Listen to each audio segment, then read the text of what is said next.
This video is an introduction how to use 3 different reverb plugins in order to work with different spaces and how to use the send levels on individual audio tracks to control the send into those reverbs. So I started with our 167 template and I just put one sound on our first audio track, which is inside this folder track. So let's just listen to the beginning. It's just smashing glass.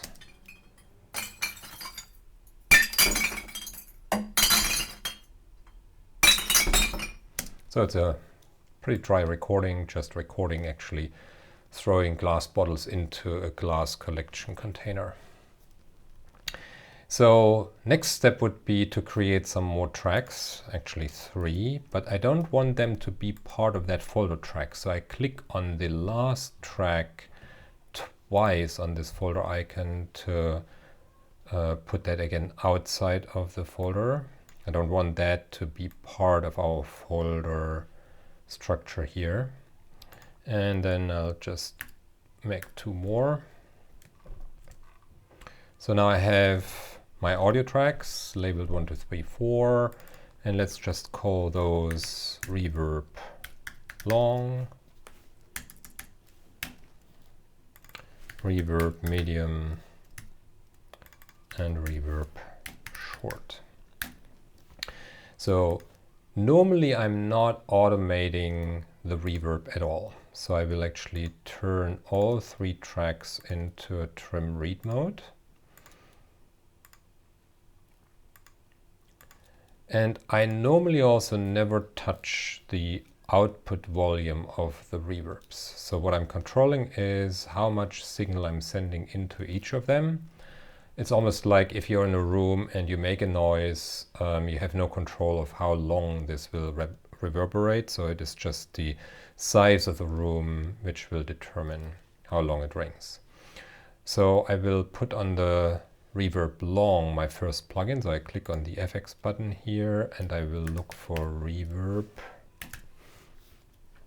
And I take the reverb caucus, this one. And here we have the interface. Now, normally I don't want the dry sound of that reverb at all. So I'm taking just the wet portion, put that probably to 0 dB.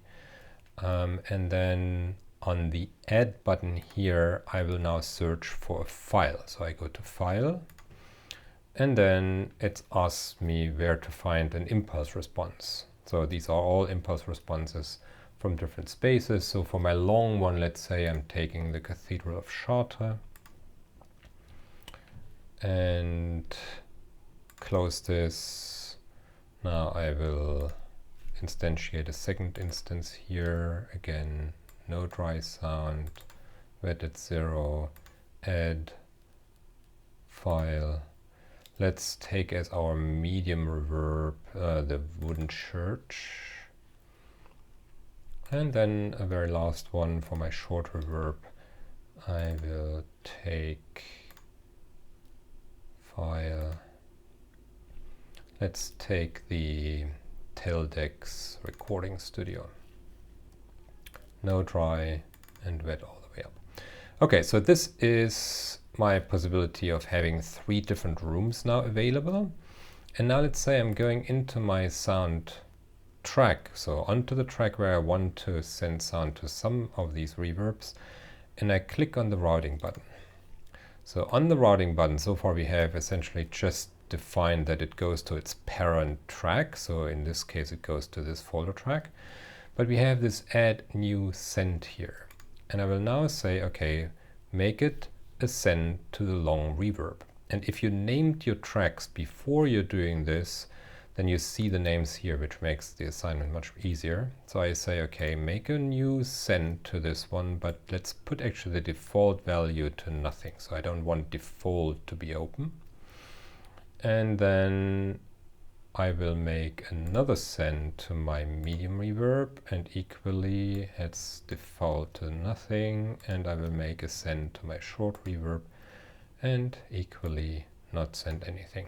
So right now what happens is, as our send level, which becomes a new envelope here which we can automate, equally or very similarly to our panning or to our volume.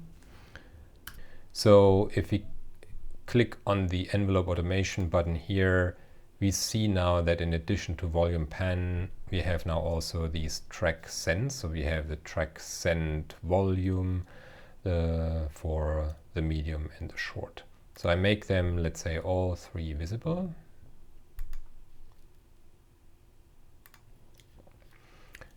I'm not arming them because for now we are not using an external controller to control their parameters. So let's zoom in a little bit and let's say on one of those moments, on one of these impacts of these glass bottles, I want to send this into a long reverb. So I know you see it here also, long reverb. So the first one is my long reverb. So I'm hovering with my mouse over the envelope. I hold down the shift key, and with that I can actually add a new point. Exactly the same procedure as we have seen with volume and pan.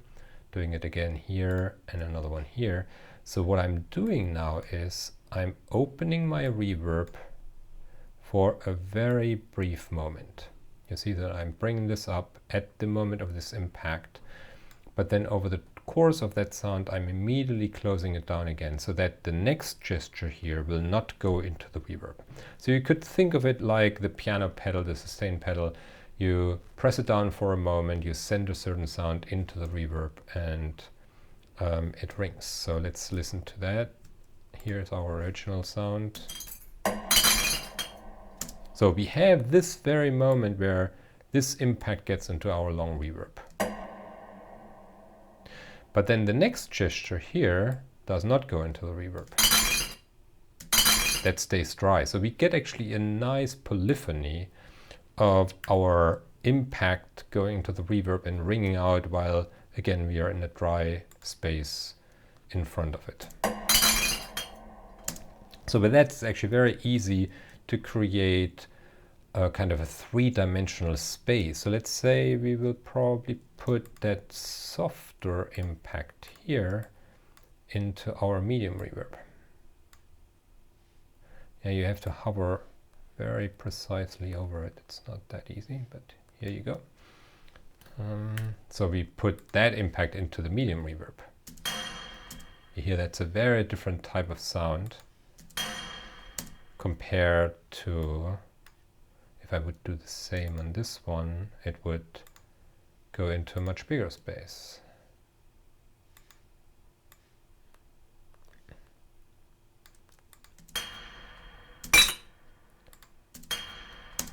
That versus this one. Okay, so now we will have actually a succession of the first impact going into our very long reverb, almost finding the end of the resonance of this one, and then the next impact going into a shorter space. So I like this way of deciding at what moment which sound goes into a particular space much better than applying a general reverb over or on the track of my audio items.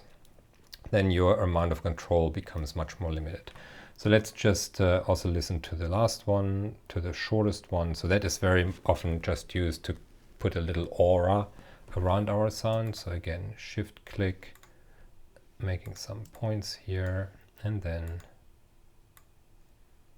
bring this up to have probably this entire gesture going into the reverb. Again, you're only controlling how much you send into the reverb. So you're not controlling the output of the reverb. Oh, that was probably too much. So bring that down a little bit. So I'm just grabbing the upper portion of my envelope and I bring that down. So now we have a succession of 3 different spaces.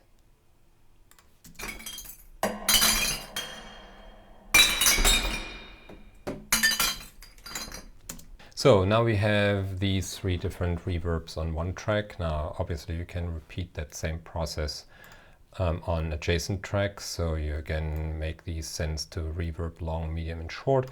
You could also, if you like, duplicate a particular track where these assignments are already done. So if I select the track and use Control-Option-Command-D, it makes a new track, actually a duplicate of the track. Obviously it duplicates also the audio files and everything which is on there, but you have already the assignment. So if I take out the audio file and then I just get rid of the automation, then you have another track you can put audio files on, and you have already assignment to these different sends. Okay, so let's look for a moment into how to record the output of your reverb. So right now, what we have seen here is we have these plugins on those tracks here, and I want, let's say, record the output of the long reverb. So if I would play from here, then for now just delete this track. We have the output of the long reverb, and I want to turn this one into a sound file. So normally reverb tracks are default to record the input, but what we want to record now onto that track is not the input of the track, which would be a microphone or a line signal, but we want to record kind of the output of the track. I know this is a little confusing, but that's what it is. So you go onto record output, multi-channel latency compensated, so the first section here. And if you do that and you turn your track into record mode, and instead now of playing back, you hit the record button,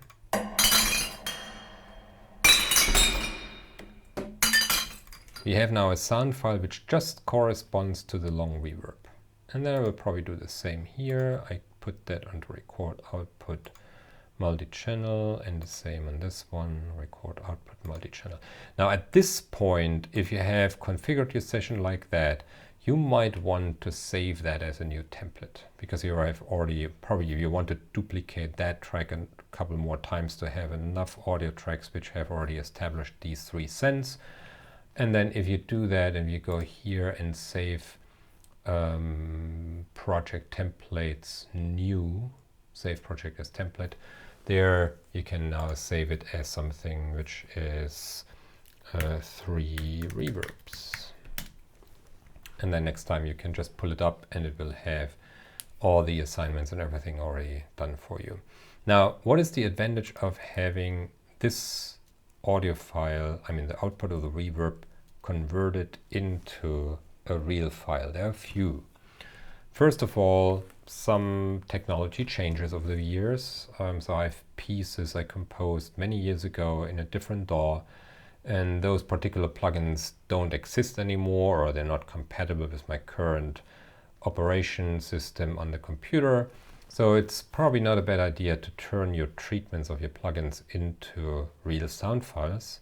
So if I just solo this one and without playing the main track, I would just listen to this. That is just the output of the reverb. But there are a few more interesting use cases. So the way I use it here is I'm turning on record for the moment when I really want to record the output of that reverb. Let's repeat that for our medium reverb. So I would place my marker, my playback head, a little bit before the moment of that sound.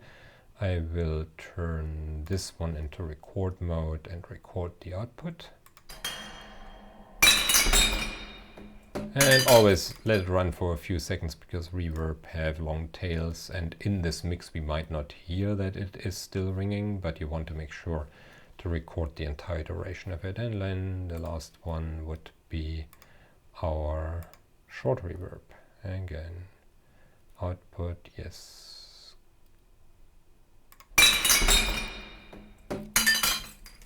Okay, so now we have our 3 reverbs. Now it is very easy just to take them from here, place them on other tracks. So now instead of having them on those reverbs, I can actually now mute the output of the reverb, I mean the output of the real plugin, and I should still have pretty much the same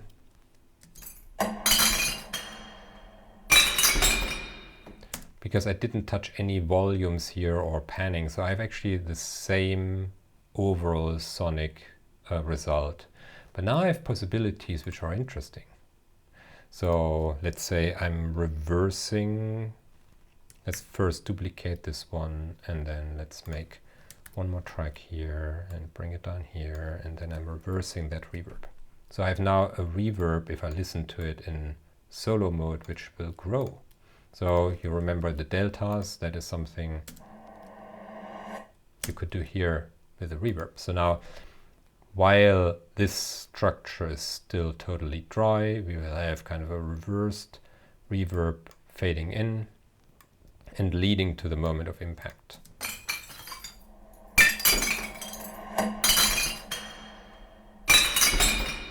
There are other ways of thinking about it. You could double click on here, you click on take envelope, you look on pitch, and now we could transpose the reverb. So let's say I'm soloing this one. So you just transpose the reverb slightly compared to the original sound.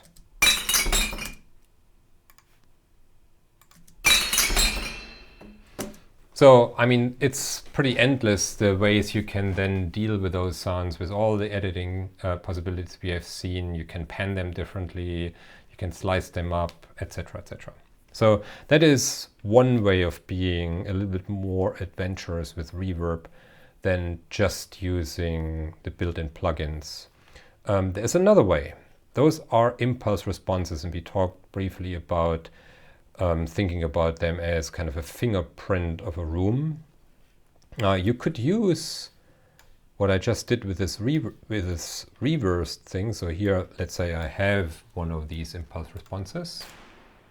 Okay, that's another version of the Cathedral of Chartres. What if I reverse that sound? So I take this one and I take the sound and I reverse it, and then I'm loading that impulse response into one of my reverb plugins. So let's duplicate this one, the short one, or it's actually the long one. Duplicate that track. So now I have reverb long, and I could say here reverb long reversed. I will go into the plugin here, and instead of loading the normal reverb, I'm going into file, and I saved my reversed version. So I'm taking the reversed impulse response. So you see it's actually now, without this one, remove, we have now this kind of growing reversed reverb tail.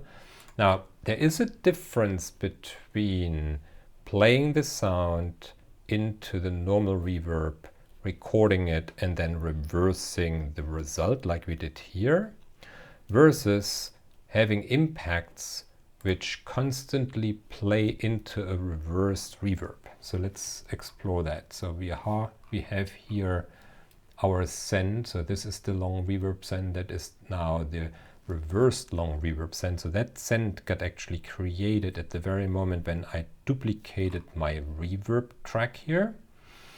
And if, yeah, that should work if I'm not soloing anything, I'm on this track. So right now this is the dry sound. And now I will open here our send into the reversed impulse response.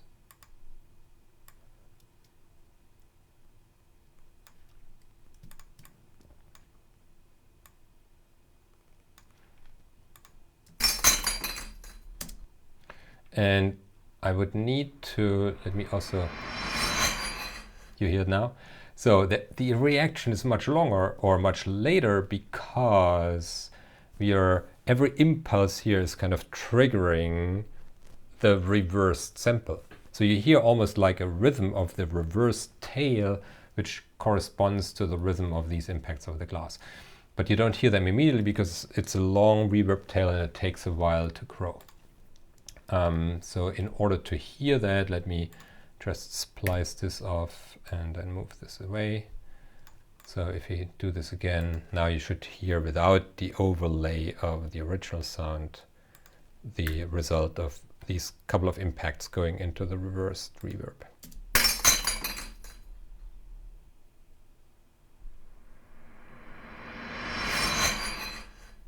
So the rhythm was, I guess, very clear.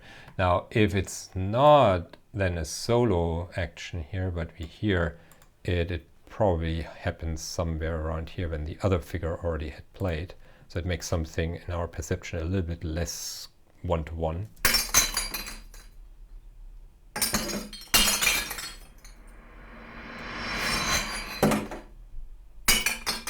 So, I mean, here was just lucky that that reversed reverb tail figure ended at the very moment when this more dull impact came.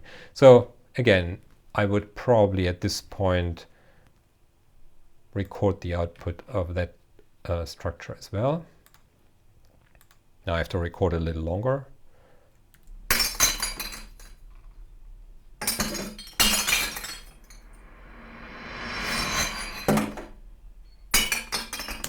And there I have my reversed file. So this is different, as you can see, because we get the overlay of all these reversed files on top of each other. It's very different than from just reversing the original reverb. Okay, so these are a few ways of misusing or extending your possibilities of a normal plugin sounding chain. Now here's a last one. These impulse responses, you could think of them, they're kind of a frequency time fingerprint of a certain room. But the mathematical model behind it is that we actually multiply the spectra of these two sounds, the original one with the fingerprint of our room. Now what happens if I take a normal sound? So I will just take here some sounds I recorded on a bowed cymbal, so you get kind of a little impact in the beginning and then a more sustained sound.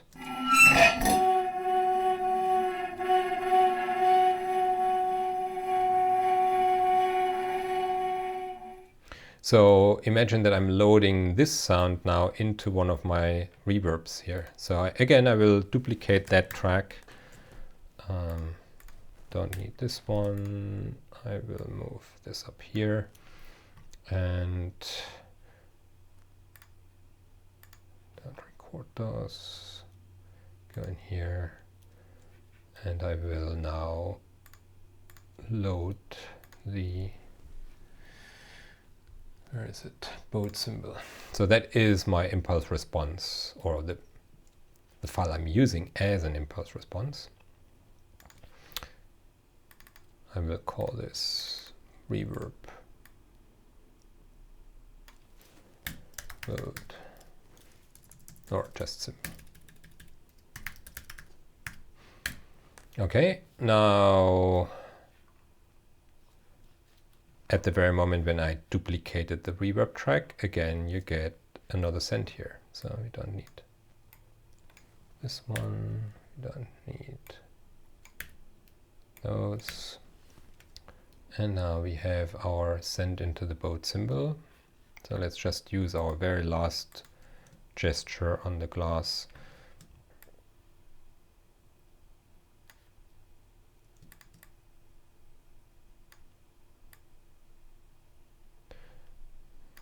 Probably something around this. So let's listen to it first before we start recording it.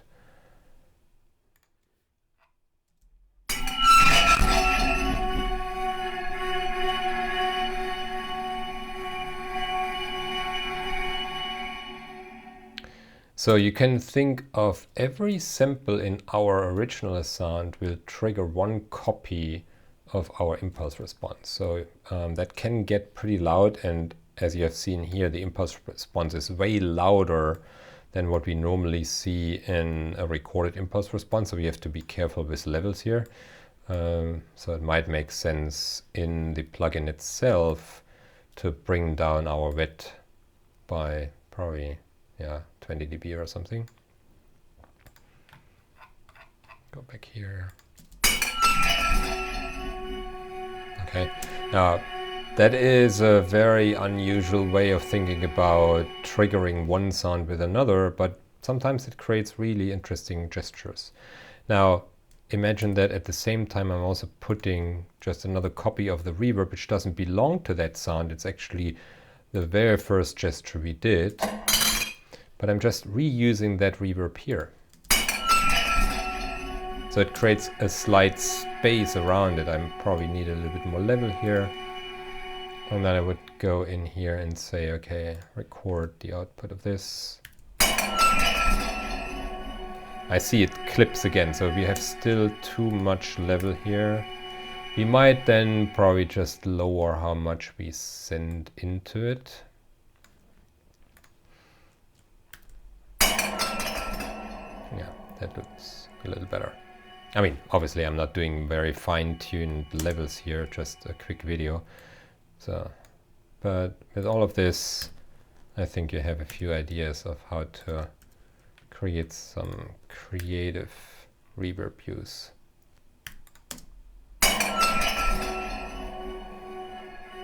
Okay, and at this point I could actually mute all my reverb, I mean the real plugins here. And most of the time when I get towards the end of my compositional work and I have converted all my plugins into real sound files, I'm then actually getting rid of those reverbs at all. I mean, I'm taking out all my effect sends in order just to have a session which relies only on sound files. So then that is pretty much compatible, hopefully in another 10 years with other DAWs, because I can just import those files where I'm not so sure about the plugins.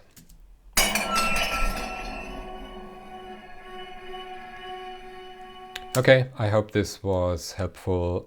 Otherwise, just get back and ask your questions. Thank you.